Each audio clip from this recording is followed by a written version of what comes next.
Namaskar, I am Ranjana Arora, heading Department of Curriculum Studies at NCERT. Along with me, I have Professor Anupam Ahuja from Department of Education of Groups with Special Needs. We both have worked on this first module of NISHTHA, that is Curriculum, Learner-Centered Pedagogy, Learning Outcomes and Inclusive Education. Yes, these are the 4 terms which I think we all have to know if we really want to implement quality initiatives in our schools. Today, we both are going to discuss about this module. So first we will start with curriculum. As far as curriculum is concerned, we all know that curriculum is the core of school. Every effort, every activity in the school which is for improving learning of our students comes under curriculum.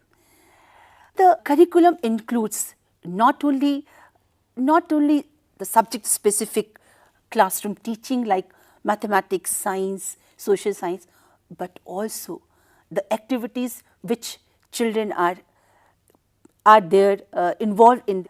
I just want to discuss with Anupam ji that what are the documents or what are the things which govern our curriculum.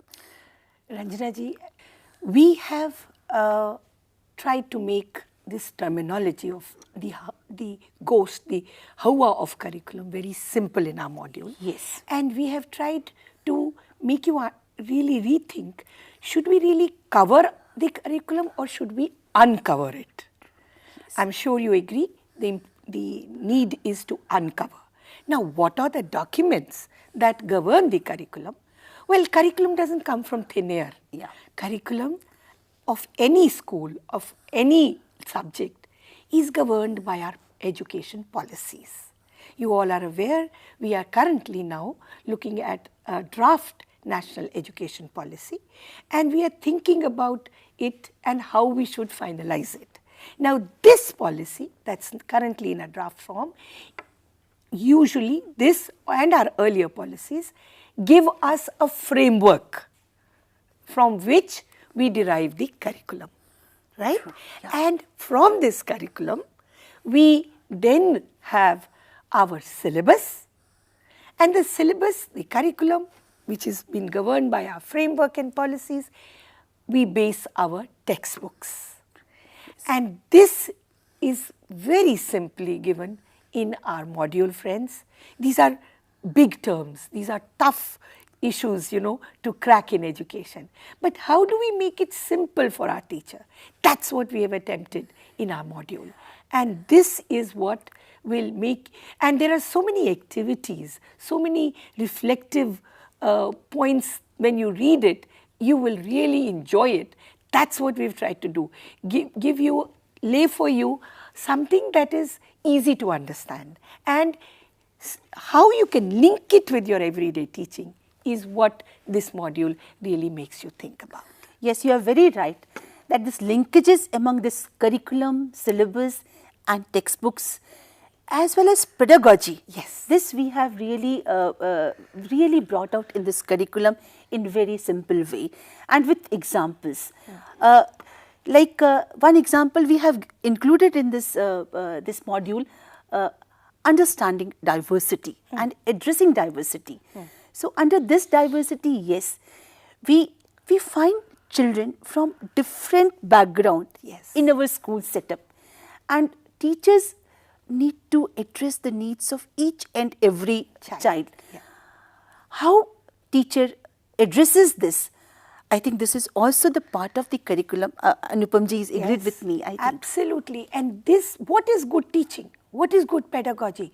How does a teacher, as has just been said by Professor Ranjana ji, how does a teacher address the diversity in the classroom? Now we have children who are not just girls and boys and the so-called normal, right? We have children who may have certain disabilities in the classroom. We have children whose parents may be engaged in diverse professions. We have children who may be coming from certain tribal groups. Now, if they are all in our class, what is good teaching? Usually, we have always talked about including these children at the end of modules. In NISHTHA, we are addressing this as our first concern. How do we address the diverse needs in the classroom, keeping in mind that all children should learn, leaving no child behind? That's the focus of this module, and you will understand how to practice inclusion in your classroom, not to think about it as a big and difficult task, not to think of these children as not your own. We, in this module, make you reflect on your own attitudes. How do I see these children? Do I look at them with a different set of pair of goggles, or do I see them as other learners? Do I really help these children actualize their right to be in the class? That's what learner-centered pedagogy we have talked about, you know. How do we address the diverse needs?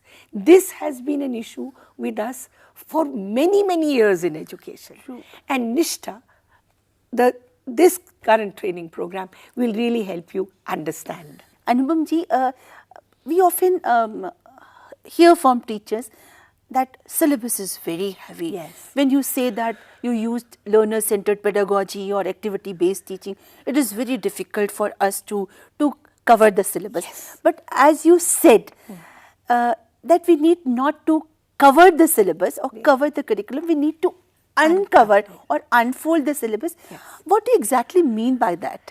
What we mean by that is that let every child be in the class according to his potential and feel that he's learning. That's uncovering the syllabus. Yes. The moment you make every child do the same thing every day with the same focus of just memorizing things and reproducing them in a one test that is held, that defeats the very joy of learning.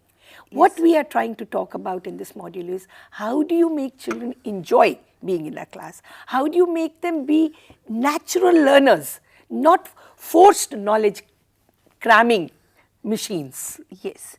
Yes, I remember I was in one of the classroom where teacher was teaching food.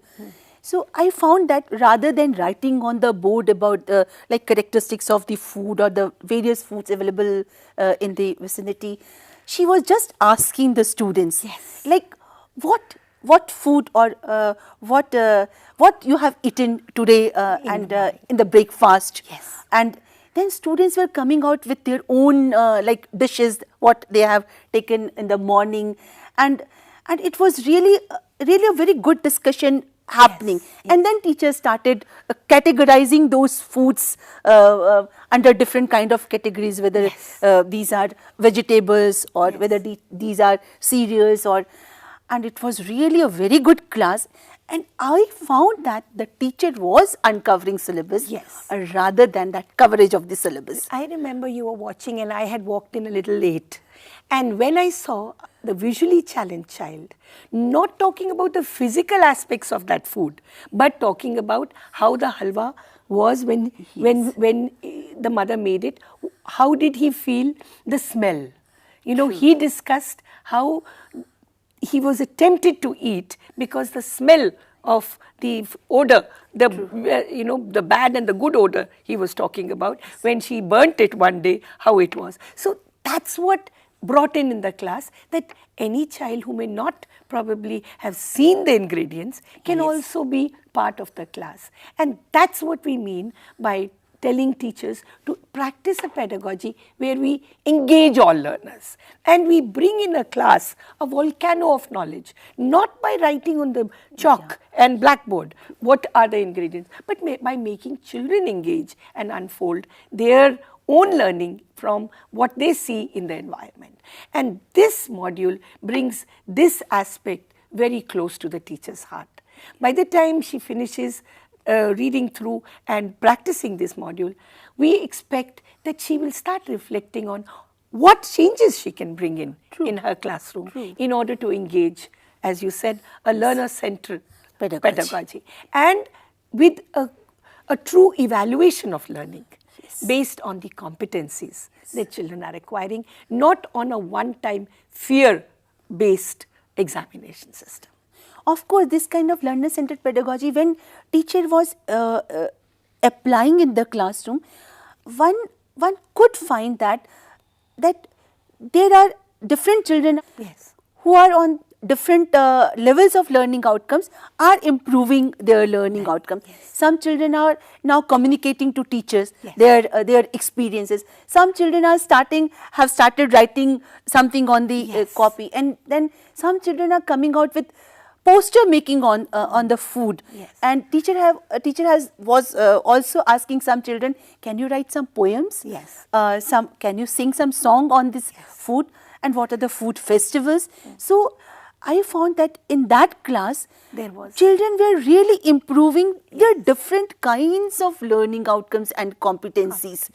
And it was fun. It was, again, I am saying this again and again, if a teacher enjoys her class and if the children are also enjoying it, then each class will be different from the other. And that's what we are wanting to make you think about as you transact this module with teachers. How do you make each teacher want to come to school and be with the children? How do you make children think of the need to rush into the school and not rush out of the school?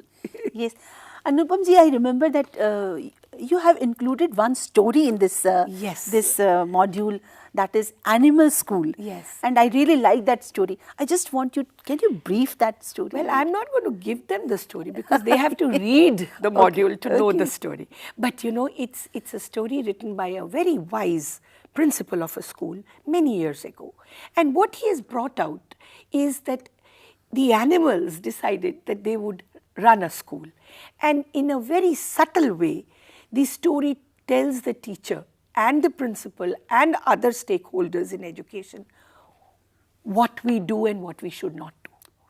And that's the beauty of self-realization, not telling, but by thinking themselves about the facets of the story. For example, one of the characters in the story is a duck. Now, the story talks about how a duck performs very poorly in swimming. Now, can you imagine performing poorly in swimming? A duck who learns to swim when she's born? Well, the story talks about why she was poor at swimming. Primarily because what we did was not the right way for her. We made her to take up running, take up walking, and take up flying, etc., etc. So, at the end of the story, a teacher thinks about how should she transact the curriculum. And that is what really makes this a very interesting exercise in the module. There's another very nice activity which teachers really will find very exciting. We will make you do an activity where you will think about how you learn. Yes, I mean it. You're all very competent learners as teachers. But how did you learn? How do you learn slowly? So what will you do? You will just simply complete a sentence which says, I learn slowly when. And when you complete it, you will write how you learn slowly. Similarly, there's a sentence which says, I learn quickly when. So you will again complete it and write when you learn quickly. Learning from books is. Now again you complete this sentence. Now when we analyze, for example, these three sentences, we as teachers, competent learners, we realize that there are different ways in which we learn slowly. Then once we have that realization, we want you to go and do this with children. We want you to go and ask children, how do they learn slowly? And once you have that understanding, you will obviously change your pedagogy to suit the needs of your learners. That's what we are wanting you to focus on, and we have many such activities in the modules which will make you feel the need to be in the classroom and find out more about your children as learners.